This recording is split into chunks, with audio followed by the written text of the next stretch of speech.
తెలంగాణ ప్రభుత్వం వ్యవసాయ శాఖ తరపున మునిపల్లి మండలంలోని పొల్కంపల్లి గ్రామంలో విత్తన కొనుగోలులో రైతులు తీసుకోవలసిన జాగ్రత్తలు అనే అంశంపై అవగాహన సదస్సులు నిర్వహించడం జరిగింది. ఇట్టి అవగాహన సదస్సులో భాగంగా చర్చించిన అంశాలు లూజుగా ఉన్న సంచులలో ఉన్న విత్తనాలను కొనుగోలు చేయరాదు. రైతులు విత్తనాలు కొనుగోలు చేసిన దుకాణం నుండి రసీదును తప్పనిసరిగా తీసుకోవాలి. విత్తన ప్యాకెట్ మరియు బిల్లును పంట కాలం పూర్తయ్యే వరకు భద్రంగా దాచుకోవాలి. వ్యవసాయ శాఖ ద్వారా గుర్తింపు పొందిన అధీకృత డీలర్ల దగ్గర మాత్రమే విత్తనాలు కొనుగోలు చేయాలి అని సూచించడం జరిగింది. మొదటిసారి పోల్కంపల్లి గ్రామంకు విచ్చేసిన అధికారులందరికీ గ్రామ రైతులు అంతా కలిసి సన్మానం చేయడం జరిగింది.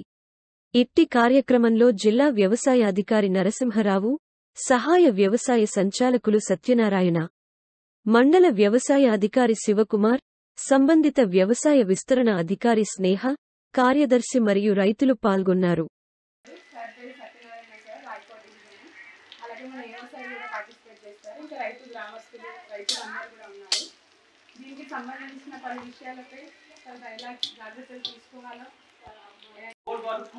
అందులో మనకి ఏంటి పచ్చ పురుగులు రద్ద పురుగులు తట్టుకునే గుణం ఉన్నట్టు హైబ్రిడ్.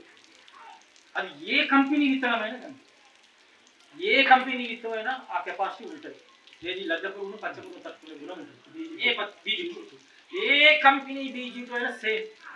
ఇక రెండవది మనకుండే అన్నీ కూడా వర్షాధారమైనటువంటి రేగడ పొలాలు. ఏ కంపెనీ విత్తనాలు సేమ్ పెర్ఫార్మెన్స్ ఇస్తాయి. తప్పిస్తే ఆద్య నాకు 15 క్వింటాలు ఇస్తుంది, నాకు ఇంకో కంపెనీ వచ్చేసి 10 క్వింటాలే వస్తుంది అనేది మాత్రం కేవలం ఒక అపోహ, ఒక కంపెనీలు చేస్తున్న ప్రచారము. లేదా 100 మందిలో ఒక 4 వచ్చి దాన్ని చేసే ప్రచారకులు మిగతా 90 మంది కంపెనీలో అట్ట ప్రచారంలో రైతులు కూడా బొల్లరామని తయారైంది కదా. అదే ఎగ్జాక్ట్ నువ్వు ఆ పదం ఉపయోగించాడు, నువ్వు ఉపయోగించలేదు అంతే చెప్తున్నా. ఏ బలం ఎందుకున్నారు?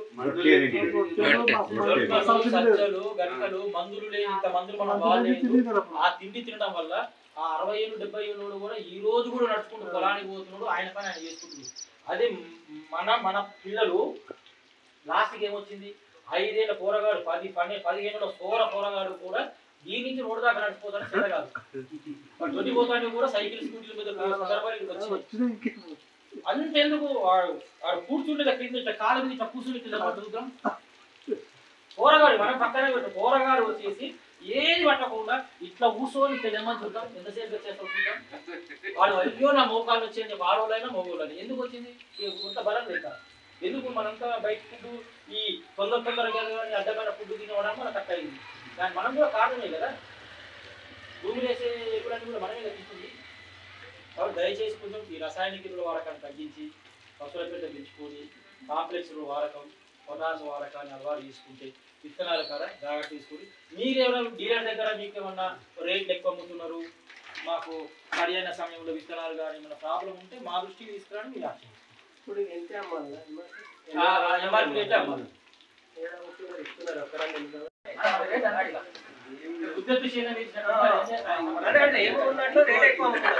ఏదో ఉంది, ఏమీ లేదా కదా, ఏమీ లేదు. సింపుల్ చెప్తున్నా, ఏ బీజేపీ అయినా సేమ్, ఏ కంపెనీ అయినా సేమ్. మీరు ఛాలెంజ్ చేస్తాం. మళ్ళీ ఇప్పుడు అంత ఆర్జీ అంటున్నారు కదా, మీరు అంటున్నారు కదా, దమ్ముంటే 5 ఎకరాలు తీసుకో, అందులో 2 ఎకరాలు ఆర్జీ 2 ఎకరాలు వేరే ట్రై చేసుకుంటున్నారు. ఎలా ఎందుకు ఏం తేడా? ఎంత పెద్ద విత్తనమైనా వర్షాల మీద ఆధారపడే వ్యవసాయం అనేది. కంపల్సరీ మనము ప్రచారానికి లోబడి అమ్మ ఇదేదో ఉందని చెప్పేసరికి డీలర్లకు అవకాశం కల్పించారు. దీనికి ఏమంటాడు వాడు, అయ్యా నీ మాత్రం బిల్లు 500-600 రూపాయలు ఇస్తారు, మన సంబంధం లేదని దీనిగా తప్పిస్తాడు. బిల్ల వేస్తాడు, డీలర్ వేస్తాడు. రేపు ఒకసారి 7 సార్లు అంటాడు, నువ్వు అమ్మింది కొన్నదాన్ని ప్రూఫ్ ఉండదు, అని అమ్మిందని ప్రూఫ్ ఉంటుంది కదా. దయచేసి దయచేసి మీరు ఫలానా కంపెనీ వెరైటీ ప్రకారం దయచేసి మీరు కంపెనీల కంటే మీరు సీనియర్లు, కంపెనీల కంటే మీరు సీనియర్లు, మీరు శాస్త్రవేత్తలు. మీరు ఈ వెరైటీ రాకముందు, ఈ కంపెనీ రాకముందు మీరు వ్యవసాయం చేసేవాళ్ళు. ఏ కంపెనీ ఏ విత్తనం ఏ రకంగా ఏ పొలంలో ఏ రకంగా వస్తుందో తెలియదా? వాడు చెప్తానే మీరు చేస్తారా? తెలుసు, కానీ ఆ రకాలలో ఏమైతుంది, చెప్పింది ఒక రకం తీస్తే పత్తి రాదు, ఒక రకం అందులో ఏమీ లేదండి చెప్తున్నా. ప్రాబ్లం ఏముంటుంది మరి? కంపెనీ ప్రచారం ఉన్న విషయం చెప్తున్నా అన్ని ప్రచారం ఇది కంపెనీ ప్రచారం.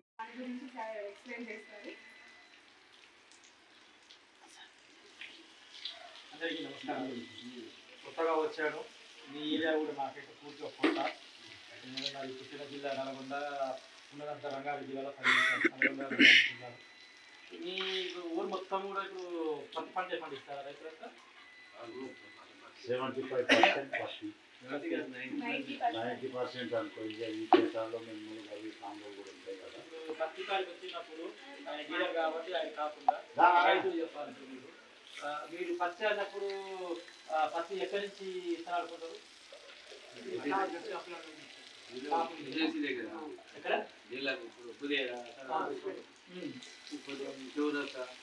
ఎవరికి మునిపల్లి చౌరస్తా. సో మొత్తం మీద అయితే మీరు డీలర్ల దగ్గరనే కొంటారు. మామూలు ఇంకేమన్నా మీరు ఈ డీలర్ల దగ్గర నుంచి కాకుండా ఊళ్ళలో ఏమన్నా ఈ కర్ణాటక దగ్గర నుంచి కానీ ఇంకెక్కడి నుంచి అయినా దూరం నుంచి ఏమన్నా లూజులో కానీ ఏమన్నా తెచ్చుకునే అలవాటు ఏమన్నా ఉందా? తెలిసిన డీలర్ల దగ్గర నుంచి కొనుగోలు చేస్తాం అంతే కదా. మామూలు ఏ రకం ఏ కంపెనీ విత్తనాలు ఎక్కువ వాడతారు? ఏ కంపెనీ విత్తనాలు ఎక్కువ వాడతారు? ఏ రకమైన కంపెనీ ఏదో ఎక్కువ వాడతారు. ఏ రకం? సాధారణ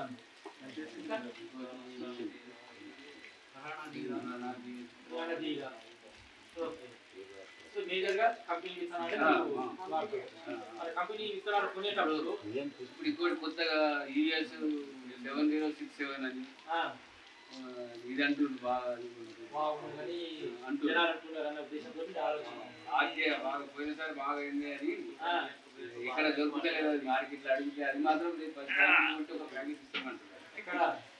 ఇక్కడ సదాశివపేట పోయి అడిగితే ఆద్య ప్యాకెట్లు ఉన్నాయా సార్ అని అంటే మాకేమి రాలేవు, 10 ప్యాకెట్లు ఇప్పుడు ఆల్రెడీ రోహిణి కార్తీ నడుస్తుంది కదా. రోహిణి కార్తీ నడుస్తుంది కదా. రోహిణి కార్తీ కదా. ఇప్పుడు మనకి ఇక 8వ తారీఖు 9వ తారీఖు అయితే మనకు ఉండవలసిన కాంచి స్టార్ట్ అవుతుంది. అంతలో వర్షం పడితే కాపు చూస్తారా? వర్షం పడి పొలం మంచిగా నానిందంటే విత్తనం వేస్తారు.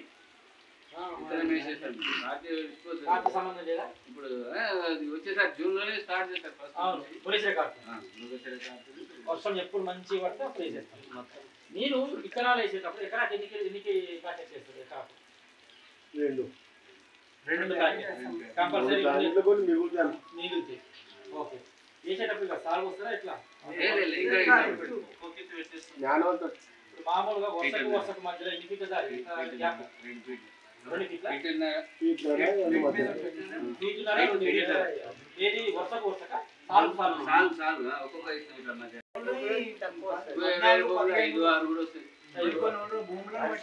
ఎరువులు ఏమి ఇస్తారు?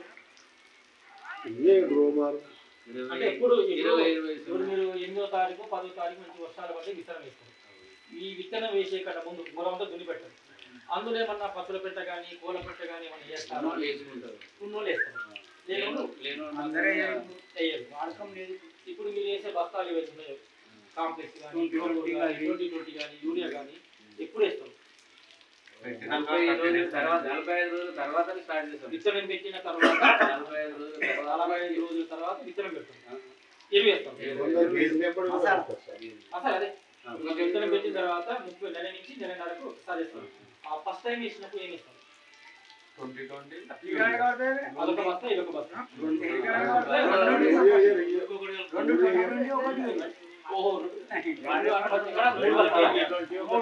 ఎకరాకి 3 బస్తాలు 22 బస్తాలు, ఒక బస్తా యూరియా, 3 బస్తాలు కలిపి ఒకసారి ఇస్తాం. విత్తనం పెట్టిన 30 నుంచి 45 రోజులకు అదొకటి. తర్వాత రెండోసారి డిఏపి కానీ అది ఎన్ని రోజులకి వేస్తారు? ఇది వేసిన ఎన్ని రోజులకి వేస్తారు? 15 రోజులు నెల గ్యాప్ ఉంటుంది. నెలన్నరకైతే మళ్ళీ ఒక నెల గ్యాప్. 45 డేస్ ఒకటి, 80 నుంచి 90 డేస్ ఒకటి. ఓకే. అప్పుడు సేమ్ ఇదేనా? ఉన్నవాళ్ళు సేమ్ చేస్తారు. ఫస్ట్ అయితే డిఏపి వేస్తారు, ఇక సెకండ్ సార్ మాత్రం పొటాష్ అది ఇక రకరకాల ఎవరికి ఎక్కువ శాతం 20-20 ఎక్కువ వేస్తారు. మళ్ళీ 2 బస్తాలు 20-20 యూరియా రెండు ఎకరానికి 2 బస్తాలు 2 బస్తాలు 2 బస్తాలు మిక్సింగ్ అట్లా చేస్తారు కానీ 2 బస్తాలు 2 ఎకరాలు ఉండేదంటే 2:2 తర్వాత అంత 2 సార్లు వేసేది ఎంత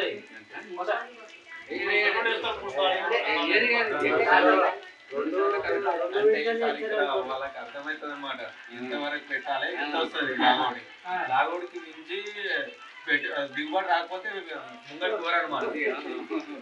వర్షాలు మంచిగా పడితే కొంచెం ఇంకా స్ప్రే మాత్రం ఇంకో సరిగ్గా కొట్టుకుంటారు కానీ మసాలా మాత్రం 2 సార్లు ఇప్పుడు మళ్ళీ మామూలు పిచికారీ మందులు ఎన్నిసార్లు కొడుతుంది? తీసిన ఫోటో మందులు 4 తీసిన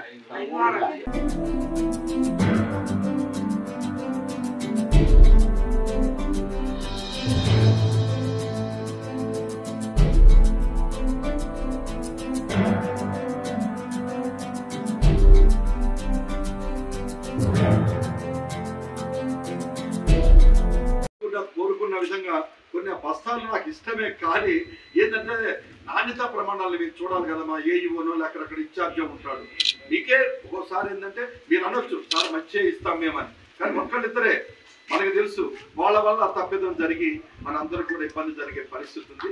రాబోయే రోజుల్లో అడిషనల్ కలెక్టర్ మేడం దృష్టికి తీసుకొని వెళ్ళి దానికి ఒక పాలసీ లాగానే ఏమన్నా సహాయం చేసి మీతో రాయించుకోవడం, ఏదన్నా తప్పు జరిగితే మేము నాణ్యత ప్రమాణాలు ఏదైతే మా మీద ఎటువంటి ఇదైనా చేసుకొని మా ధాన్యాన్ని మీరు కొనకపోయినా అట్లాగా ఏమన్నా తీసుకొని మీకు రాబోయే రోజులు ఇబ్బంది లేకుండా చేయడానికి నేను ఒక సలహా అక్కడ చెప్పడానికి ప్రయత్నం చేస్తాను.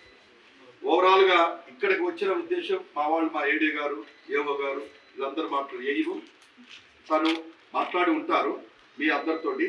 ఏంటంటే ప్రభుత్వం ఏమంటుందంటే మనకి ఎక్కడన్నా మోసపోతే ఏంటంటే విత్తనం దగ్గర కనుక మోసపోతే ఆ మోసాన్ని మనం చివరి దాకా పోయాల్సి వస్తుంది. విత్తనం నాణ్యమైనది కాదు, మంచి విత్తనం కాదనుకో దాని యొక్క ఇబ్బంది చాలా అవుతుంది. ముందు పూతా ఖాతా దగ్గర ఇబ్బందులు అవుతుంది. అప్పుడు ఎవరిని అడిగినా ఎవడో మనకి దగ్గరకు వచ్చి సహాయం చేసే పరిస్థితి ఉండదు. కాబట్టి విత్తనం కొనుగోలు చేసేటప్పుడే మంచి విత్తనాన్ని కొనుగోలు చేయాలి. మీకు తెలుసుగా పిల్లవాడు పుట్టగానే టీకాలు వేపిస్తామా, ఇంకేమో ఇంజక్షన్లు చేపిస్తామా, ధనుర్వాసం రాకుండా అన్నీ చేపిస్తాం. వాడికి బతికి బట్టగట్టి రేపు పొద్దున నాకేదన్నా చేదోడుగా ఉంటాడు, సహాయం ఉంటాడని, అదే కదా ఉద్దేశం. అలాగనే విత్తనాల విషయంలో కూడా మీరు సెలక్షన్ చేసేటప్పుడు వాడి దగ్గర అప్పు తీసుకోండి. మీ అందరూ రైతు బంధు పడిందా? దానికోసం డబ్బులు ఇచ్చారు. యాక్చువల్గా రైతు భరోసా అంటుంది ఇప్పుడు ప్రభుత్వం. మీరు దానికోసం ఇచ్చే విత్తనాలన్నా కనీసం మీ కళ్ళారా చూసి నమ్మదగిన డీలర్ దగ్గర మంచి విత్తనం కొనుగోలు చేయాలి. అంటే మన వాళ్ళు మీరందరూ కూడా అభ్యుదయ రైతులు, మీరు ఎక్కడ లూజ్ విత్తనాలు గుడ్డ సరుకులు కొనరు, కానీ కొన్ని చోట్ల తండాల్లో ఎక్కడో ఒక చోట ఇది 800 ఉందనుకో 400కి ఇస్తామని చెప్పారు. ఎక్కువగా ఇక్కడ కాదు, నల్గొండ, గుంటూరు బోర్డర్లు ఉంటాయి, కొన్ని ఆంధ్ర బోర్డర్లు ఉన్న వాళ్ళు వాళ్ళొక విత్తనాలు గుడ్డ సంచుల్లో తెచ్చి మన వాళ్ళందరికీ అంతగట్టారు. అది మోసపోయారు. ఇప్పుడు అన్ని కూడా తెలివిగా మనవాళ్ళు కూడా తెలివిగా ఆలోచిస్తున్నారు. మంచి విత్తనం వేస్తేనే మంచి దిగుబడి వస్తుంది అనే నానుడిలోకి వెళ్ళారు. సో ఆ విత్తనాలు మంచి కొనాలి, నకిలీ విత్తనాలు కానీ ఏమీ కొనొద్దు, అదొక బాధ. తర్వాత మేము ఎక్కడ కొనమన్నామంటే మేము విత్తన డీలర్లకి లైసెన్స్ ఇస్తాం. ఆ లైసెన్స్ డీలర్ల దగ్గరే కొనాలి. కొన్నప్పుడు ఏం తీసుకోవాలి, తప్పనిసరిగా బిల్లు తీసుకోవాలి. ఎందుకంటే ఆ డీలర్ ఇక్కడ తయారు చేయడం ఆయన ఎక్కడో కంపెనీలో తయారు చేయని విత్తనాలు ఆయన దగ్గర తీసుకొస్తాడు. ఆ విత్తనాలను మీరు బిల్లు ద్వారా మీకు ఇస్తాడు. రేపు పొద్దున ఏదైనా మనకి ఇబ్బంది జరిగి మొలకెత్తలేదు, మంచి దిగుబడి రాలేదు, మినిమం దిగుబడి ఇప్పుడు మనకి పత్తిలో 10 దాకా 12 దాకా 15 దాకా కూడా తీస్తాం, కానీ 5-6 కూడా రాలేదనుకో అప్పుడు మనం అడగటానికి అవకాశం ఉంటుంది. వాడి మీద కన్జ్యూమర్ ఫోరంలో కూడా కేసు వేయచ్చు. మీరందరూ కలిసి ఎంత కూర్చోబెట్టి రైతుల్ని మనం కూర్చోబెట్టి చూడవైతే నష్టం జరిగింది, శాస్త్రవేత్తలు కూడా తీసుకొచ్చి ఈ విధంగా చేశారు. మీకు తెలిసిన 2-3 అంటే 1 సంవత్సరం 2 సంవత్సరాల క్రితం లాస్ట్ ఇయర్, అంతకుముందు లాస్ట్ ఇయర్ ఒక పత్తి కంపెనీ వాళ్ళ 10 మందిని పిలిపించి తక్కువగా 3 క్వింటాలు కూడా కాల, పక్కనోడికి 7-8 క్వింటాలు అయినాయి, ఈయనకి 3 క్వింటాలు కూడా కాల, మొత్తం 7-8 క్వింటాలు సరాసరి అనుకొని ఒక 5-6 క్వింటాల డబ్బులు కంపెనీతో ఇప్పించారు. గతంలో ఎప్పుడు ఇట్లా జరగలేదు. అదే ఒక ప్రధానమైన పత్తి శాస్త్రవేత్త తీసుకొని వచ్చి ఇది కంపెనీ వాడిదే తప్పు అని నిర్ధారించి అప్పుడు వాళ్ళకి మన రైతులకి ఒక 50 మంది రైతులకి ఏదైతే ఆ తేడా ఉందో ఈ దిగుబడులు తేడా ఉందో వాళ్ళకి ఇప్పించడం జరిగింది. కాబట్టి రైతు అనేవాడు చిన్న మొక్క గానిచ్చి వాడు ఒక అల్లారు బుద్ధిగా పెంచుకుంటూ వస్తాడు పంటని. అది చివరి క్షణాల్లో ఏదైనా జరిగినప్పుడు మనకి ఎవరితో చెప్పాలో తోచదు. అది నేను కాపాడేది ఏంటంటే నువ్వు తీసుకున్న రసీదు బిల్లు పంట చేతికి వచ్చిన దాకా ఇది ఉంచుకోవాలి. ఉంచుకుంటే అది మంచిదే. ఇక్కడ పెట్ట ఉంటుంది కదా, మన ఒక బాక్స్ పెట్ట ఉంటుంది, మన పట్టదారు బాక్స్ బుక్లు పెట్టకుండా దాని దగ్గర పెట్టుకుని జాగ్రత్తగా పెట్టుకుంటే ఏదన్నా జరిగిందనుకో ఇచ్చే.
స్టార్టింగ్ నుంచి ఎండింగ్ వరకు ఎంత ఎక్స్పెండిచర్ అవుతుంది, ఎంత దిగుబడి వస్తుంది, ఎంత లాభం వస్తుంది రైతులకు వరించడం జరిగింది.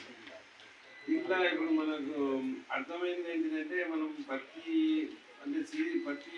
స్టార్టింగ్ నుంచి ఎండింగ్ వరకు ఒక 35 నుంచి 40 వేల వరకు మన ఖర్చు అనేది ప్రతి ఎకరం మీద అవుతుంది.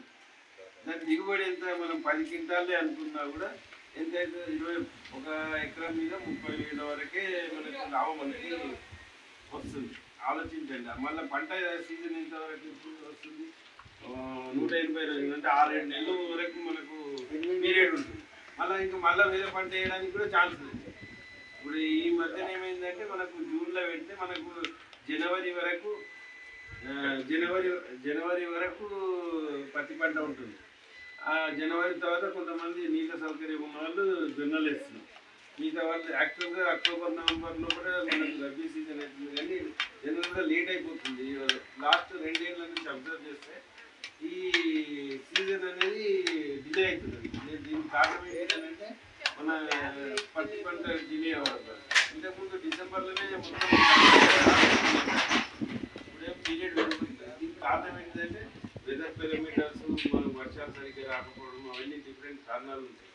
సో ఇప్పుడు మనం ఎందుకు ఇవన్నీ ఏంటిదంటే మనం చేసుకున్న ప్రతి ఒక్కటి ఏదైనా సరే దేవుడు అనేది మనం చేసిన దానికి ప్రతి కంపల్సరీ రియాక్షన్ ఉంటుంది.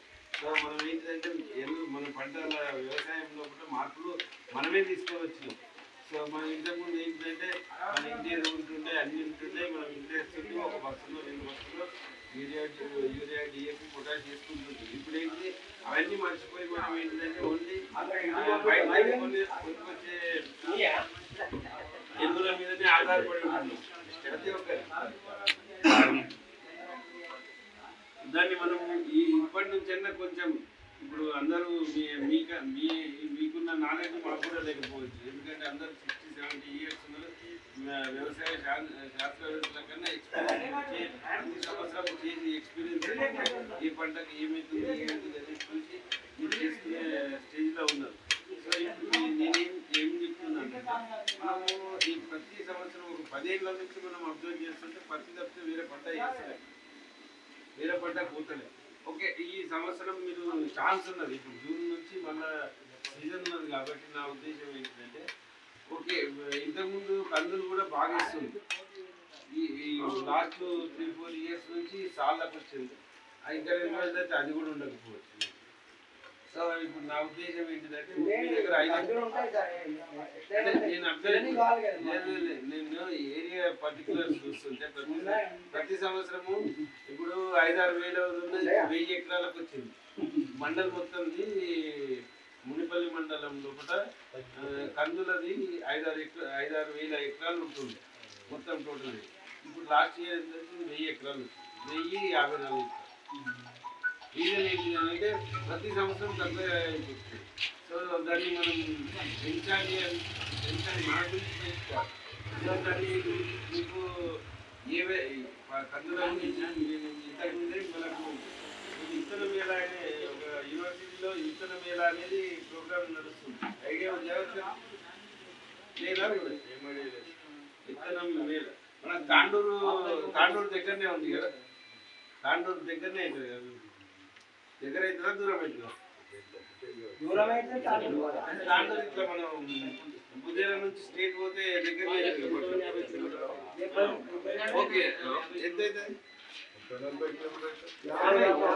కిలోమీటర్లు. 50 కిలోమీటర్లు దగ్గరనే కదా.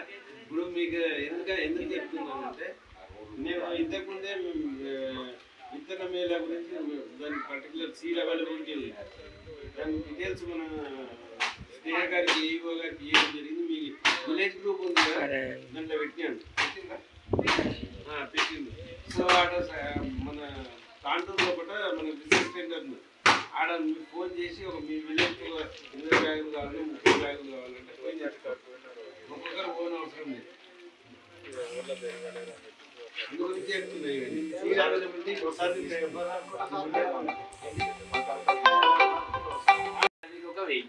నువ్వు చెప్పిన విత్తులు పెట్టే వరకు విత్తులు పెట్టడానికి 5000 అయింది ఇప్పుడు దాకా. విత్తులు పెట్టడానికి 5000, విత్తులకు వచ్చేసి నీకు 800-800-1600. అంతే కదా 6,600 రూపాయలు ఇక్కడికి అయిపోయింది. విత్తనాలు పెట్టాలి కింద మీరు పెడతారా లేబర్ పెడతారా? లేబర్ ఎంత? ఎకరానికి 400 500. సో 7,000 రూపాయలు అయిపోయింది ఇక్కడికి. విత్తనాలు వేసేంత వరకు 7,000 అయిపోయింది కదా. ఇక తర్వాత నెక్స్ట్ ఏం చేస్తారు? ఇక రొప్పడం ఎన్నిసార్లు చేస్తారు? 3 సార్లు చేస్తాం. 3 సార్లు చేస్తారు. ఒక్కొక్కసారి ఎంత అవుతుంది? ఎకరానికి 1000 రూపాయలు. 3,000 మొత్తం 10,000. ఇక తర్వాత ఇల్లి బస్తాలు ఎరువులు 3 బ్యాగులు వేసేసాను. 4 బస్తాలు మీరు చెప్తున్న లెక్క. 2 కాంప్లెక్స్ అన్నప్పుడు ఎంత లేదన్నా కూడా అదొక 1,600 3200. మీరు చెప్తున్న మినిమం 2 బస్తాల యూరియా వేసుకున్న అదొక 500 500 32 37 ఇంచుమించు 3500 నుంచి 4,000 రూపాయలు ఇక్కడ అయిపోతుంది. ఇంచుమించు 15,000 రూపాయలు ఇక్కడికి అయిపోయింది. కలుపు లేదు మళ్ళీ అయిపోయింది. కలుపు సహా అయిపోయింది. స్ప్రే మందుగా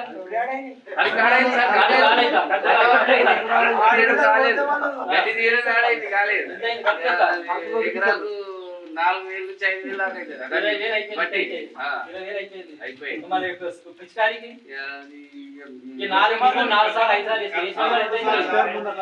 సార్లు కలుపు. 2 సార్లు మినిమం ఒక ఎకరానికి 10,000 8 నుంచి 10,000 కలుపు.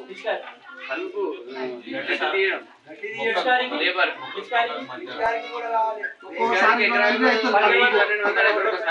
సో ఇక్కడికి 25,000 నుంచి 30,000 అటు ఇటు పడుతుంది. మళ్ళీ పత్తి వేయడానికి నీకు వచ్చే 10 క్వింటాలకు ఒక్కొక్క క్వింటాకు వచ్చేసి నీకు మళ్ళీ 11-12 రూపాయలు 1,200 రూపాయలు పోతుంది. అంతే కదా. 12,000 రూపాయలు 12,000 ఇది 28 ఎంత ఖర్చు అయింది? 40,000 రూపాయల ఖర్చు మీరు పెడుతుంది. 40,000 రూపాయల ఖర్చు పెట్టి మీకు వస్తుంది ఎంత అయ్యా అంటే లెక్కేసుకుని మీకు మినిమం పెట్టుబడి వెళ్ళాలంటే ఎన్ని వెళ్ళాలి? ఇక్కడ మినిమంలో మినిమం 6 క్వింటాలు వస్తే పెట్టుబడి వెళ్ళినట్టు. 6 క్వింటాలు తీస్తే మినిమం 6,42 37 మినిమం వెళ్తుంది. 6 క్వింటాల పైన వచ్చేది మీకు లాభం. అది మళ్ళీ అప్పుడు లెక్కేస్తే ఏం మిగలదు. అంతే. అప్పుడు కాదు అంతే కదా. వ్యవసాయ పొలము ఇప్పుడు కౌలు రైతుగా దాని భూమి తీస్తే ఇంకా దయచేసి మనము లెక్కేసుకుంటాం. మీరు లెక్క తెలియదని కాదు. మీరు ఏంటంటే 6 నెలలు పెట్టుకుంటూ పోతుంటాం. ఏముంది పిండి బస్తాలు అప్పే వస్తుంది, విత్తనాలు అప్పే వస్తుంది, పురుగు మందులు అప్పే వస్తుంది, అన్ని అప్పు వస్తున్నాయి కానీ మనకి ఏం తెలియదు. లేబర్కు మనం ఇస్తుంటాం. ట్రాక్టర్ అంటే వచ్చినప్పుడు అన్ని అప్పుడు తీర పంట రాగానే మనం అంతా ఇచ్చిన తర్వాత మన చేతిలో 5 ఎకరాలు 3 ఎకరాలు 50,000 మిగతా మస్తు లాభం వచ్చిందని మనం అనుకుంటాం. నువ్వు లెక్కలు వేసుకుంటే ఏం మిగిలిందో అర్థం చేసుకుంటాం. మళ్ళీ ఎకరాకు నీకు మిగిలిన 5 నుంచి 10,000 రూపాయలు ఎన్ని నెలల కష్టం? 6 నెలలు సంవత్సరం వేరే పని ఏం చేయలేదు. ఎందుకంటే ఇప్పుడు అడ్డా కూలి నయం, ఆ లేబర్ అంతే కదా. అంతే ఆ లేబర్ చూడాలనుకుంటే ఈ లేబర్ ఈయన లేకపోతే ఆ లేబర్ కాదు. చేసి ఏంటంటే మన దగ్గర పొలాలు కానీ వ్యవసాయం మంచిది. కానీ మనం పెట్టే పెట్టుబడులు కానీ లెక్క చేసుకుని పెట్టుబడి పెట్టాలి. అవసరమైన మేర మనకి ఎంతవరకు తగ్గించుకుంటాం అనేది తగ్గించుకోవడానికి ప్రయత్నం